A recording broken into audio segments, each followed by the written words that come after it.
Hello Game Boys and Game Girls, I'm the Game Boy Guru, and welcome to another pickups video. Wanted to cover the things that I grabbed yesterday, as well as some stuff I picked up a couple of weekends ago.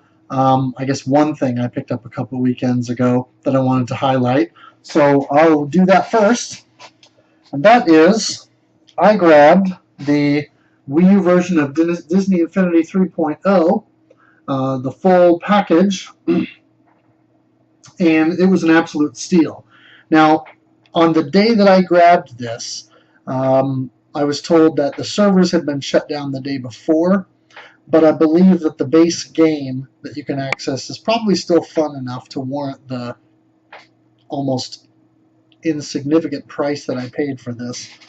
And the same retailer has a number of the figures deep discounted, so I may pick up some of the rest of them just because it's fun, and because some of them are Star Wars, which are great. I love Star Wars, as you can see from my shirt and of course this. So anyway, that was what I picked up here a couple weekends ago. Just on a whim, I saw it on the shelf, I saw the price, and I was like, wow. At that price, you pretty much can't pass it up, can't say no. So grab that one and be interested to break that out and mess with that a little bit. Now on to the stuff I grabbed yesterday. So I made all my usual stops. I hit both Goodwill locations, which were a complete bust. One of them had a Xbox Chronicles of Riddick game that the manual was good, the disc was good, but the outer artwork was in abysmal shape, and it looked like somebody had basically spilled water on it, or the case had been dipped in water or something, and so it was incredibly wrinkled, and the disc wasn't in great shape, so I decided not to go for that. I've done a couple like that in the past where just the outer artwork was a little bit wrinkled, but this was in really sad shape, so I decided against it. But I did pick up a few things.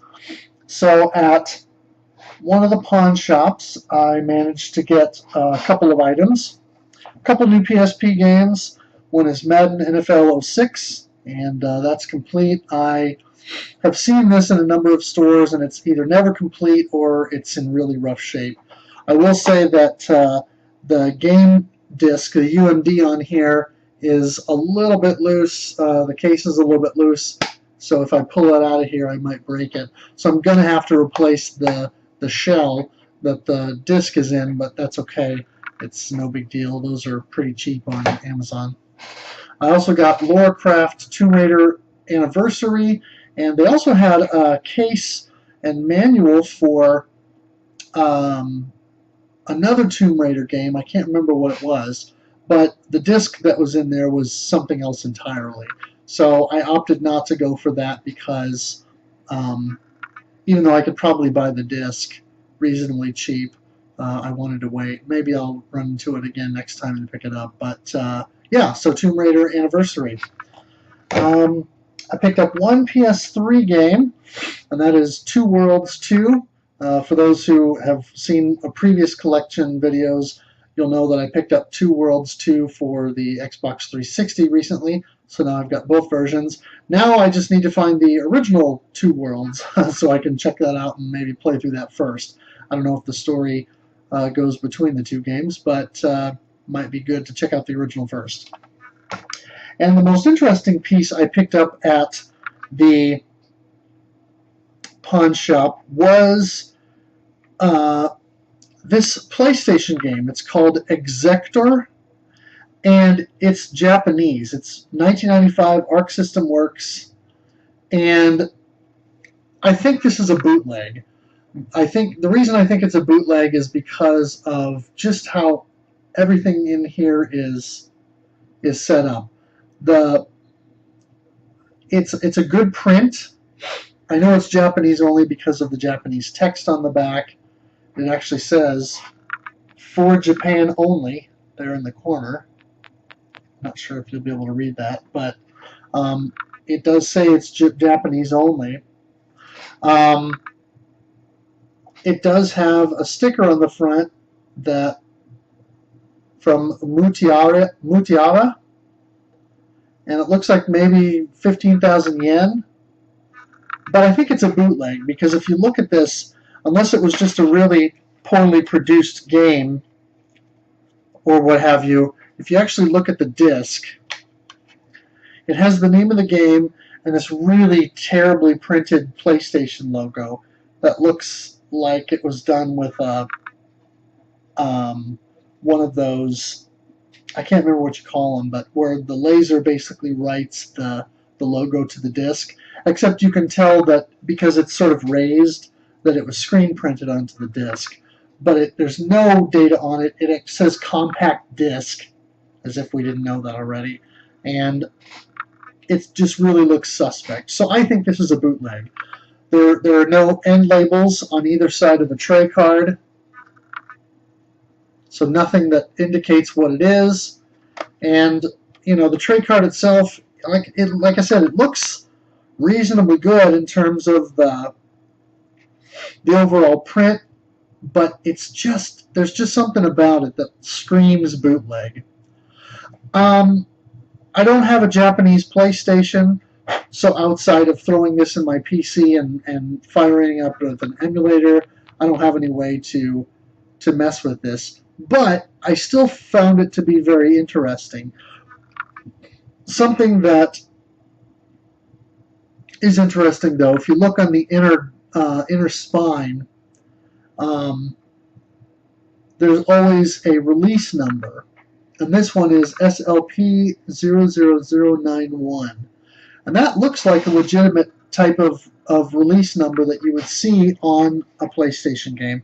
So I'm going to have to check that and see if that's a valid release number for SLPS, SLPS 00091, and it shows that here on the back of the insert as well, down in the corner. So I'm going to have to check that and see if I can find any information on this game online.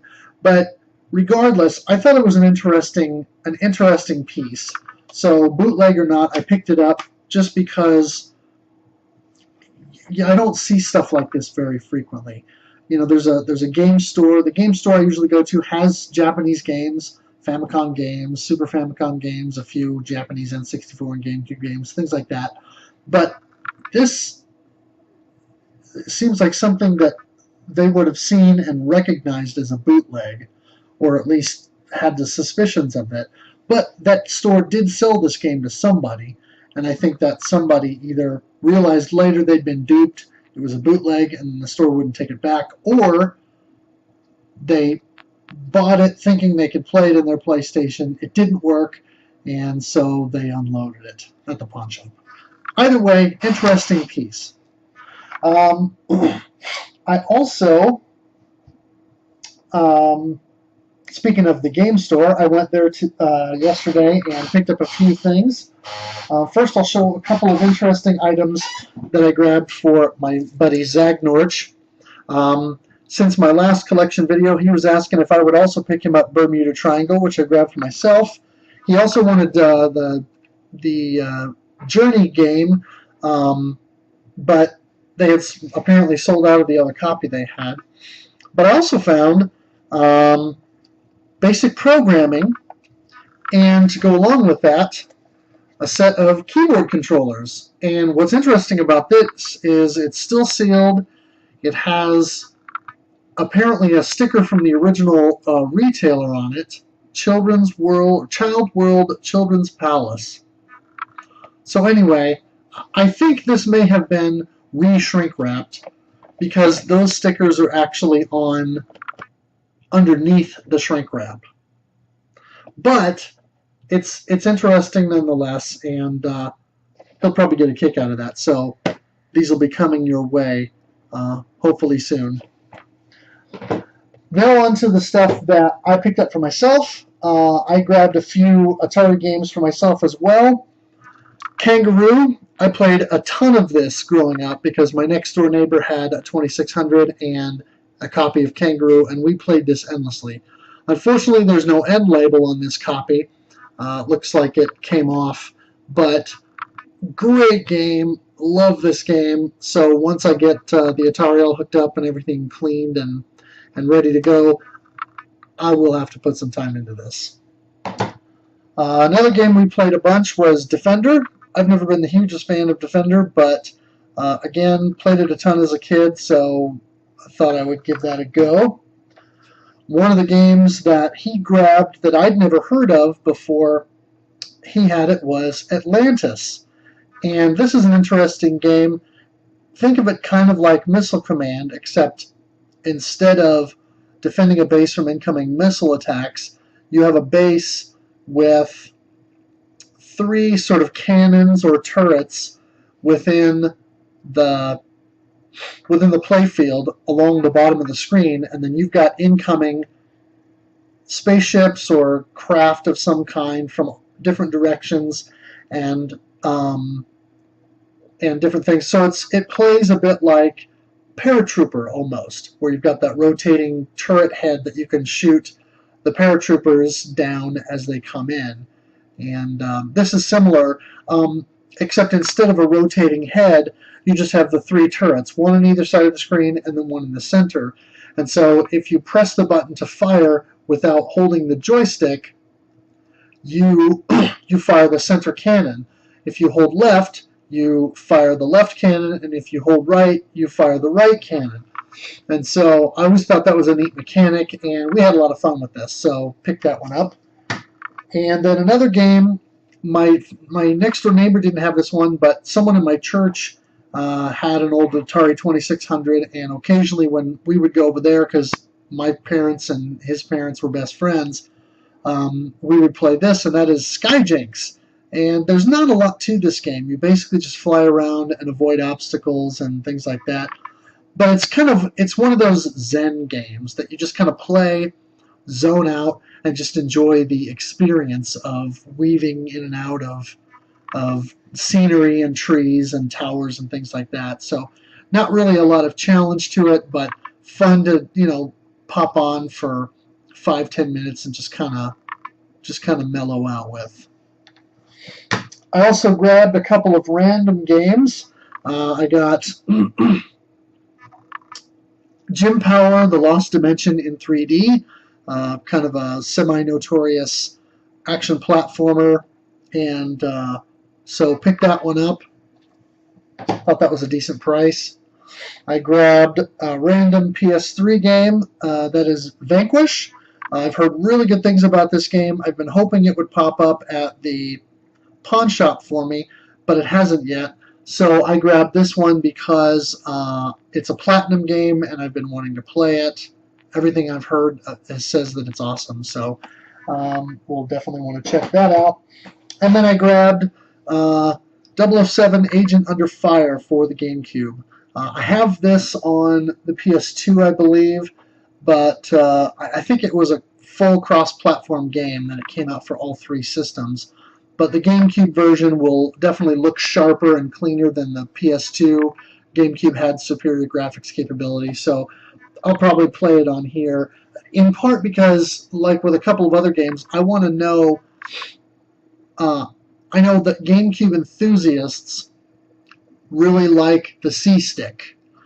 So I'm curious to know how good that would be for a first-person shooter in terms of aiming a target reticle or targeting reticle. So I'd be curious to do this, just like I did with that Medal of Honor game that I showed a few weeks ago that had 2 discs. I kind of want to know what it's like to aim with the C-Stick. So grab that.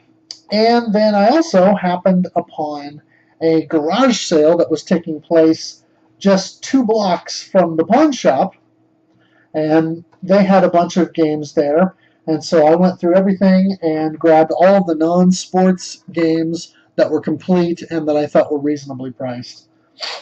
So I got, if I can fix the case here, I got Dance Dance Revolution X. And I think I'm getting dangerously close to having all the DDR games on PS2. I got Strawberry Shortcake, the Sweet Dreams game, and looks like maybe it's a mini-game collection of some sort. I got Crash Mind Over Mutant, and I'd not heard of this one. There were a number of Crash games that kind of came after the original PlayStation This is one I hadn't heard of before. I got Ben 10, Protector of Earth, Greatest Hits version, and this is my second Ben 10 title. I need to fix this one though because it's backwards in the thing. So actually, this artwork needs to be flipped 180 degrees so that this is right. But I'll fix that later. I got the SpongeBob SquarePants movie, and I don't know about the game, but the movie I really liked, so that'll be fun to mess with. Hadn't heard of this one either. The Sopranos: Road to Respect. I haven't really watched The Sopranos TV show. I know about it, but I've never really watched it, so be curious to see how that plays. This is a candidate for possibly worst game title or most uncreative game title of all time. It's George of the Jungle and the Search for the Secret. Search for the Secret. Okay, but yeah, looks very cartoony and animated. Looks like it's mostly a platforming game, so it could be fun. It's Crave Entertainment, looks like, developed it, so we'll see. And then I got the greatest hits version of SOCOM US Navy SEALs.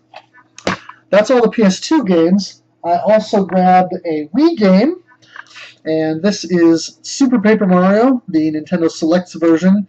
I've actually had this game for a number of years. I bought it many moons ago at GameStop, and the version that I got was kind of the leftover copy, so to speak. It's where you buy a game from GameStop that the artwork or the stuff is gone, so it just has the generic slip in that just has like GameStop information on it, and then just sort of the name printed on it in the middle in small type. But I didn't have a complete copy, so now I have a complete copy, and will be bequeathing my non-complete copy to my brother and his wife, so that my nephews and niece can play through this. I had fun with it. I didn't finish it, but I had fun while I was playing it, and one of these days I'll need to pull out my newly complete copy and maybe finally finish the game. And then the garage sale had a pair of PS3 games as well. Folklore, that someone has written on the top in some probably silver Sharpie. Thankfully, I verified that is on the plastic and not on the paper or the insert underneath, so I'll be able to easily remove that. They did the same thing to the disc, unfortunately, but I think that can probably still be removed safely. But this looks like it might be an interesting fantasy game. And then Resident Evil Operation Raccoon City. Never played this one, don't know much about it, but looks like it's a basic shoot all the zombies game. So that looks to be all that I've got for you, except, wait a minute, what's that on the shelf behind me? There's something on the shelf behind me that I think maybe I need to show you. Ah, here it is. It's a Nintendo Switch.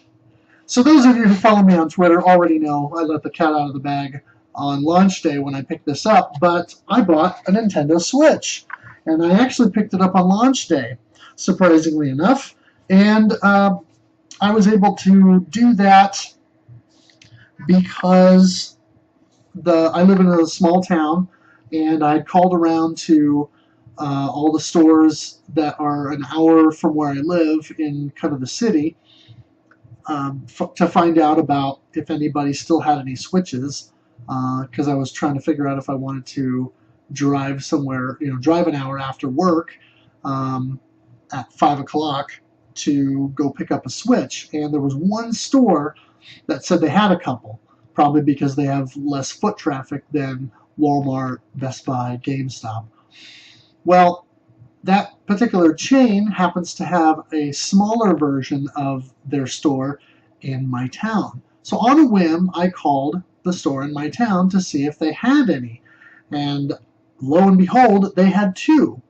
So at about 6:30 that evening, after I walked into the store and paid for my Switch and walked out, they had won. So I was very glad to get it. They didn't have any physical games or any accessories, so literally I walked out with this box, and that was it. And of course the contents inside. But I didn't get anything for it right away. I seriously debated whether I wanted to download a game like Fast RMX or the Shovel Knight Treasure Trove. I haven't done either of those yet, but I opted not to because I knew that the next day I'd be making the hour drive to the city, and that's why I, bought it in locally instead, because I figured it would be better to wait and just go get physical games. So I did, and should have grabbed those before, but I picked up Super Bomberman R and Legend of Zelda Breath of the Wild. I haven't put a lot of time into this yet. I know there was a patch that just came out that's supposed to add additional functionality in terms of some optimization for online play and things like that. So when I get around to doing online play and stuff with Super Bomberman R, I will appreciate that. But I think a lot of this is going to be, I've got a buddy that I'll have come over, and he and I will be doing some couch co-op on this. But Breath of the Wild is absolutely amazing, and I'll be talking more about the Switch here soon. I want to get some more time in with it, and I don't want to do like an early impressions video, but in terms of early impressions, so far I'm impressed. But I want to spend about a month with it before I really say a lot. I wrote an article for RF Generation that came out on the 8th of March about why I was excited for the Switch, and at the time I wrote it, I hadn't pre-ordered because I didn't have the money at the time, and I also knew I was going to be gone during the week right after launch, and so I wrote the article way early, assuming that I probably wouldn't be able to get a Switch unit until a month or so later. So by the time the article published, I'd already had my Switch for a few days and had already put a couple of hours into Breath of the Wild and about half an hour into Super Bomberman R. But I really like it so far. It's a really nice little device, and right now this is just the tablet portion because I've got the Joy-Cons on the grip here, and this is how I've been playing it mostly. I spent the first couple hours playing the device, or I should say what little I got to play it during the first week I owned it. I played exclusively in handheld mode, just so I could kind of get a feel for it and really put it through some paces doing it that way.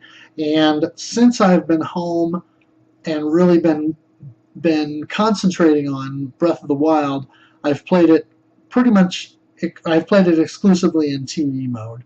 And so I've been using the Joy-Con grip and then this in the dock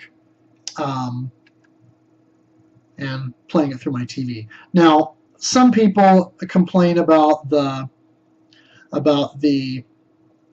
graphics not being up to snuff with the Xbox One or the PS4 or whatever. Who cares? And of course, with Breath of the Wild having been developed for the Wii U originally, it's not going to have the same kind of graphical fidelity that something down the line is going to have, or something that was developed specifically for the Switch, like Fast RMX, will boast. So the 900p graphics or whatever, it doesn't matter to me because my TV that I play on is 720p, and I still think it looks fantastic. The graphics are great, the game's immersive, and I'm really having a lot of fun with it. So I'll be doing another video down the road about further impressions of the Switch and my experience at that point with Breath of the Wild and possibly Super Bomberman R, if I could do some co-op with that.